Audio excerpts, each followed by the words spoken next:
welcome to FACETS 2012. And to get the proceedings underway today, I'd like to ask Bill Allen, a Wiradjuri man from Bathurst, to give us a welcome to country.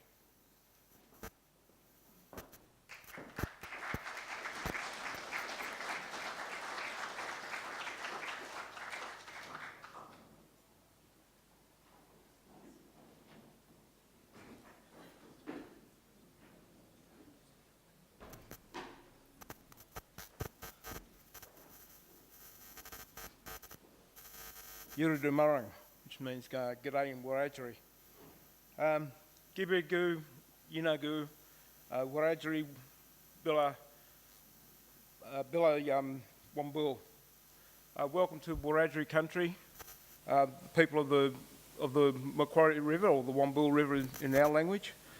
I'd like to thank everybody for coming today and for giving me the opportunity to welcome you to the traditional lands of the Wiradjuri people from this area. It's an honour for me and also to get up here and represent my people to welcome you all here. This is a pretty important occasion from my understanding of discussions about all the things that are happening with climate change and how we look after the environment. These lands were my people. We've looked after these areas for thousands of years, and my family descendancy actually goes back to Windradyne. So he met Governor Macquarie and all those people when they come here back in 1815. So knowledge has been passed down through my family about how things happened back in those times and how our people managed the land and those sorts of things then. So I'll hand over and thank you all very much for attending. Thank you very much, Bill. Now, for those of you who don't know me, those of you might have heard me, just close your eyes and you will remember me from a rural report at 20 to 7 in the morning. But for those of you who don't know me, my name's Sally Bryant. I'm a rural journalist with ABC Rural Radio, and ABC Rural is a partner in this event, along with a number of other partners. ABC Rural was involved in the TEDx event held in Dubbo last year and saw such enormous benefit flowing on from that we decided and agreed to partner this event again this year. Now, my job today is I'm the sheepdog. I'm the one who's here to make sure everything runs on time, because in their naivety they think that being in radio I keep good time. I'm going to do my best to discipline both myself and our speakers, and also encourage everyone in the audience to keep to a pretty strict time. Because we're streaming this, because we're linking in with other sites, it's very important that we remain strictly adhering to our schedule. So when we call you to do things, if we call you back in from breaks, we'd really appreciate it if you can be as snappy as possible, as quick as possible. Before we start the proceedings today, there's a few little bits of housekeeping. These guys, on silent or just off, in my view, off is better, because otherwise people track you down.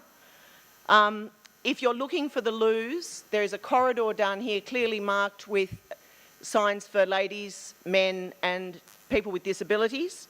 It's down that corridor there near the little running man. Also, the fire escapes are very clearly marked.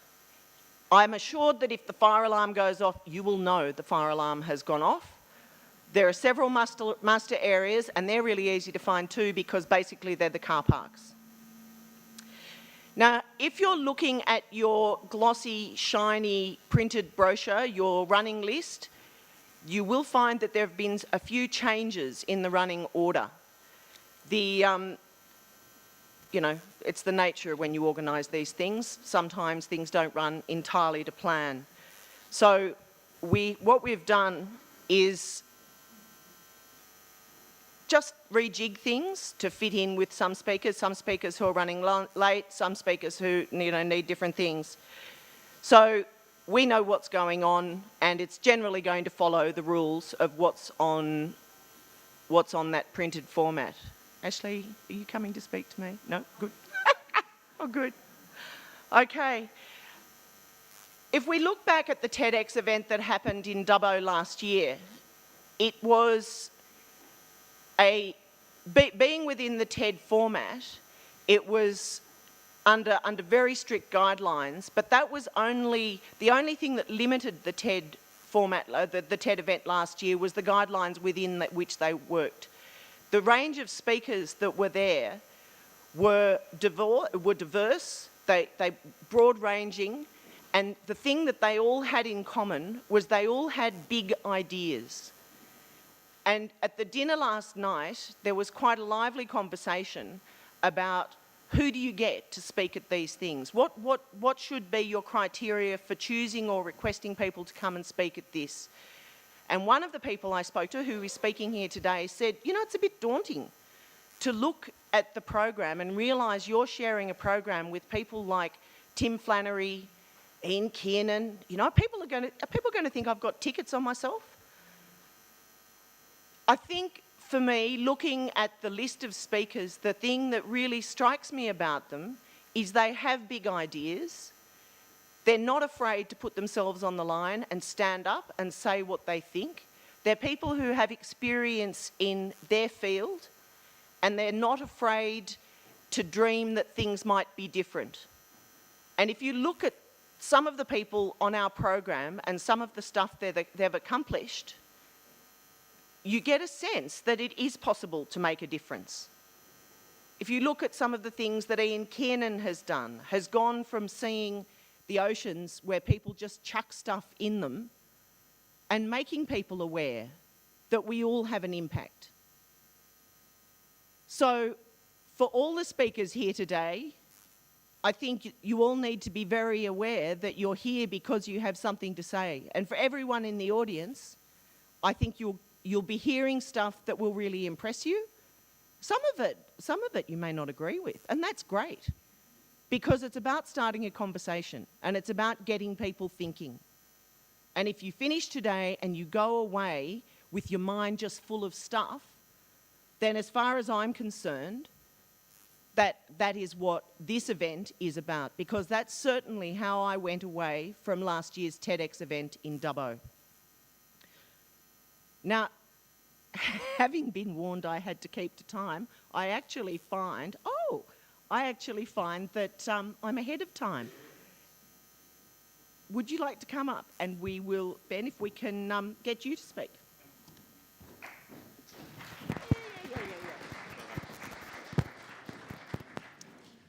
Thank you, Sally. I'm Ben Barden, I'm the CEO of Skillset, and I wanted to take the opportunity first thing this morning to welcome everybody here and to reflect on the journey that Skillset has taken along with our partners to bring this event to you today. Some of you may not know that Skillset is a group training company. We have a 30-year history providing opportunities for young people in our region, employing about 1,200 apprentices and trainees each year. And so to our move into sustainability is not the sort of move that many people would expect of an organisation like ours. One of the reasons we've taken this journey is that our organisation has specialised over the last 30 years in giving young people a start. And it was the thing that motivated our board, it was the thing that motivated our staff, and it was an opportunity to provide people in our region with their first job. Over the years, we have added, we've become a training organiser, registered training organisation, and we have added a whole range of qualifications to our scope to be able to train people as they go. In 2004, we added sustainability to our mission statement, but at that stage, what it meant was trying to provide jobs for young people in small communities that without those jobs, the communities themselves may wither and perish. And we've successfully done that in small western communities. So even though we've got a headquarter here in Bathurst, we have offices that stretch throughout western New South Wales, and we've just opened our Tamworth office last week. as we were doing our planning for what this organisation should do for the next 25 years, we started to open up the time frame for thinking about the challenges that businesses and young people will need to get across as they build their careers for the next few decades. And it was then that we started to realise that we have a whole number of sustainability issues that will affect our region quite significantly. We worked in 2008, we worked with Ian Dunlop with a number of companies in this region to have a look at what are the sustainability challenges. And strangely enough, even though our population has been fairly stable in this region, we've grown slowly, the global population is putting pressures on the planet that are having effects for us here. And then we started to look at the impact of, we're a resources state, and many of our resources are peaking, and our dependence on oil and cheap energy that has driven the strength of our economy is a dependence which we're about to become, well, we have already realised is very challenging for us to move away. As the price of electricity rises, as the price of oil rises, we're starting to realise just how dependent we are on those things. At the same time, of course, we've got biodiversity loss. And when you start thinking about the interconnectedness and the interrelatedness of humanity now, it's become very apparent in things like the global financial crisis and the follow-on effects where events in Spain, unemployment in Spain becomes an issue for us, what the Greeks do, why they've borrowed so much money and how and where countries are going bust, have an impact on us. We're worried about the fact that that will affect demand overseas, will affect Chinese production, and therefore will affect the kind of our ability to export resources to China. So we are interconnected in a way that we have never been before. So when the opportunity arose to apply for some education investment funding, we were very happy to try and bring all of these ideas together into this building, the Flannery Centre. And we named it after Tim, and Tim's been very generous in allowing us to do so. And we've designed this building as a space to host events similar to like this today, and we're really pumped that we've got such a fantastic lineup of speakers for you today. But we are trying to have a conversation with businesses and individuals in our region about how to develop a future focus and a mindset that doesn't close ourselves off to some of the inevitable changes that are on the horizon, but actually that we engage with them as a way of building what Brian Walker has coined resilience thinking into our the way that we run our business and the way that we run our lives. And so this is the first really tangible event that brings together our new magnificent building and key thought leaders in that area. And so I wanted to say that it's a fantastic day for Skillset because it marks a watershed in our evolution as a company, as a community-based, not-for-profit company. And I wanted to thank the board members that are here today for their vision in helping us make this reality.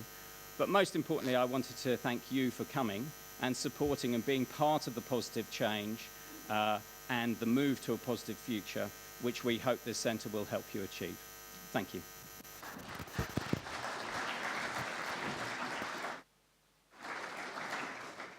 We're driven very much by our streaming and our linking obligations. At 9:05, we've got all the other sites joining us, and they are, and let's hope that they're all on here because I can't remember them off the top of my head, Horsham, Toowoomba, in the Barossa in South Australia, yeah, Hobart in Tasmania, and that's it for this year, isn't it? Yeah. So It's really nice to remember that we're part today of an Australia-wide event. We're the hub for it. We're the ones driving it. So we're very much driven by, and I've got about 7 different versions of the time here, very much driven by keeping to exact timing. And I just really wish I could think of a really funny environmental joke. But I can't. So I'll just go back through some of the housekeeping. Everybody's phones off, please, or on silent. Feel free to tweet. We'd love everybody to be tweeting from here today. The tweet tag is @FACETS 2012, and FACETS is all uppercase. Mention us on Facebook. You know, get us out there in the idiot sphere, on the internizzle, and let everybody know where you are. It's a beautiful day in Bathurst. We're in a beautiful building, and we're hearing some really inspiring speakers. So it's almost like having a brag book, really. You know, everyone else who's at home working, go, yeah, yeah, yeah, yeah, yeah. I'm hearing amazing speakers. I'm at FACETS 2012.